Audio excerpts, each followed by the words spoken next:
Mon coffre était un coffre-fort et j'avais donné la combinaison à tout ce que j'appelais ma famille, jusqu'au soir où ils ont essayé de la vider.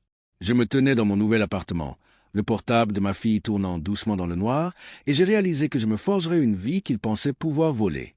Avant d'aller plus loin, abonnez-vous pour découvrir d'autres histoires poignantes comme celle-ci. Et n'oubliez pas de mentionner votre charmante ville ou village natal dans les commentaires. J'aimerais savoir d'où vous regardez. Allons-y. Je suis Steve. Il ne s'agit pas d'un appartement. Il s'agit du poids d'une promesse. Ce que l'on ressent lorsqu'on doit la tenir et la douleur que cela fait quand quelqu'un d'autre essaie de la réécrire. Il y a 3 mois, j'assistais à une fête de révélation du sexe de mon bébé. La main de ma femme, Clara, tremblait dans la mienne, des serpentins roses et bleus se tordaient comme des mensonges au-dessus de ma tête. Mon frère Nat leva sa bière, son sourire aussi éclatant que du verre brisé. « Ah, Steve et Clara, dit-il d'une voix pleine de charme. Mais cet appartement, il nous appartient de droit. » Le silence s'installa.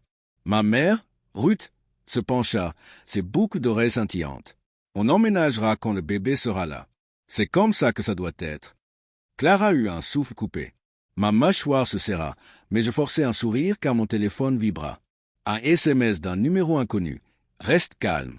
Il te surveille. » Mon regard croisa celui de mon cousin Léo, son téléphone penché, faisant mine de prendre des photos des cupcakes. Je levai mon verre, la voix douce comme de la glace. Avis audacieux. Nat, à la famille. Puis je me glissai dehors, mes pas résonnant brusquement sur le carrelage. Dans une cage d'escalier, j'ai ouvert l'application de sécurité. Tous les codes d'accès de ma famille avaient été effacés. Les cartes d'invités révoquées. Une dernière étape à verrouiller le tout. À l'aube, mon téléphone s'est allumé avec 73 appels manqués. Je n'avais pas loué cet appartement pour faire du leasing. Je l'avais loué parce que Clara et moi avions besoin d'une forteresse. Pendant des années, ma famille m'a vu comme le réparateur. Il y a 4 ans, le prêt auto de mes parents a pris feu. Papa a appelé ça de la malchance. Maman m'appelait son encre.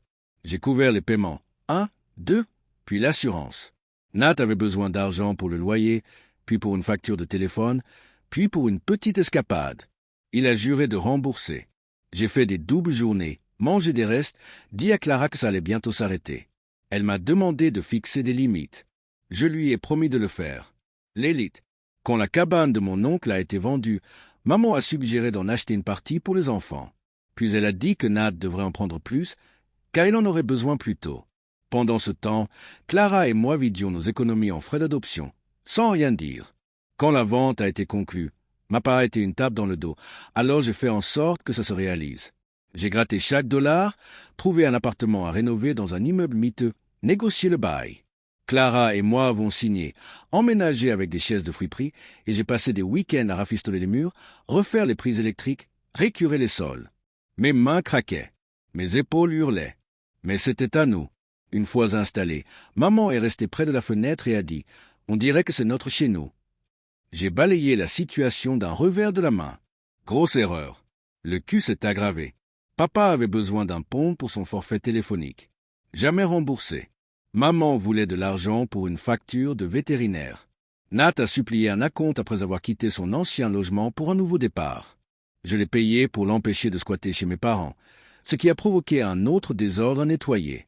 Quand nous avons annoncé notre adoption lors d'un barbecue, Nat a demandé si une deuxième chambre pouvait rester libre pour lui et sa petite amie. Maman a hoché la tête comme si c'était réglé. Les doigts de Clara se sont enfoncés dans ma paume. Ils prennent le contrôle. La rumeur a commencé. Maman a juré. Tonton voulait l'appartement pour nous tous. Nat prétendait que ces textes nocturnes sur les couleurs de peinture étaient une source d'inspiration créative.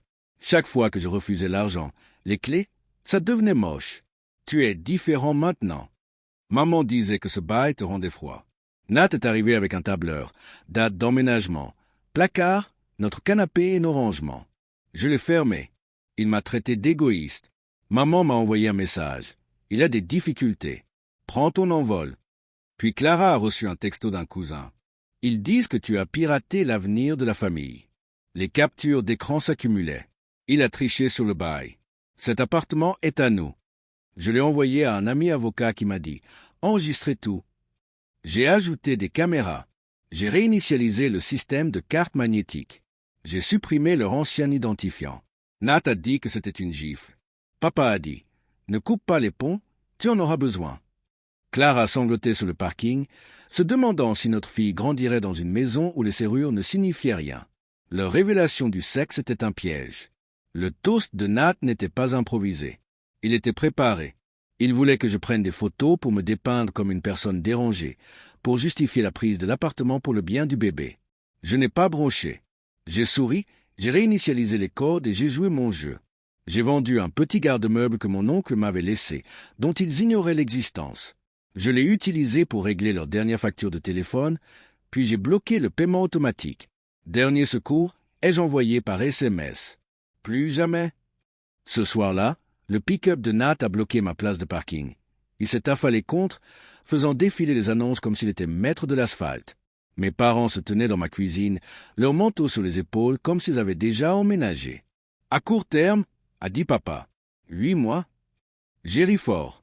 8 mois, c'est une prise de contrôle. Maman a levé les yeux au ciel. Ce n'est qu'un appartement. C'est là que ça a cassé.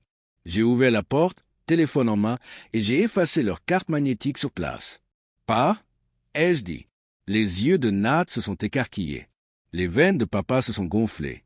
Tu vas payer pour ça? A-t-il sifflé. Moi non. Le lendemain matin, le numéro inconnu a envoyé un SMS. Préparez-vous pour un contrôle de sécurité. Effectivement, les flics sont arrivés. Je leur ai montré le bail, les caméras, la vidéo de Nat s'entraînant à porter son toast envoyé par ma tante recluse. Fini leur manigance. L'agent Harry. Les bébés font ressortir le pire dans les familles. J'ai envoyé des avis d'interdiction d'entrée, verrouillé la liste des visiteurs de l'agence d'adoption et tenu bon. Ma fille, Ivy, est arrivée un jeudi orageux. Dans le bureau de l'agence, sa petite main s'est enroulée autour de mon doigt et le silence est revenu. Pas de téléphone qui vibre, pas de sac sur le pas de ma porte, juste nous.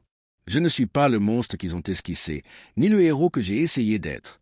Je suis un père qui a appris qu'aimer ne signifie pas abandonner sa maison. Ma famille pensait que j'allais céder. Ils avaient tort. J'ai choisi ma fille, ma femme, ma vie. Si cela vous a bouleversé, partagez-le. Laissez un commentaire. Avez-vous déjà dû changer une serrure pour sauver votre âme? Abonnez-vous pour plus d'histoires comme celle-ci, car parfois, les murs les plus solides construisent les maisons les plus sûres. Merci d'avoir regardé. Pas Betrade.